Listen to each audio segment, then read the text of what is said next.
रामटेकच्या कोराडीमध्ये मतदानाला सुरुवात झाली आहे आणि आपला मतदानाचा हक्क बजावण्यासाठी मतदान केंद्रावर नागरिक आता येऊ लागलेले आहेत। यावेळी एका माजी सैनिकाने आपला मतदानाचा हक्क बजावला।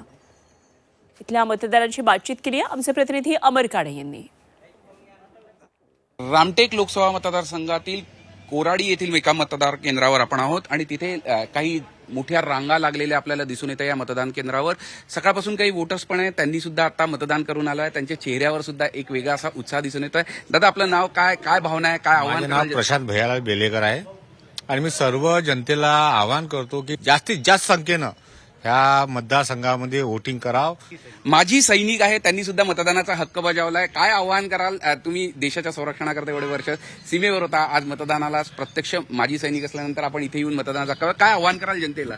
मी जनतेला फक्त इतकंच आवाहन करणार की सकाळी लवकरात लवकर येऊन मतदान करा।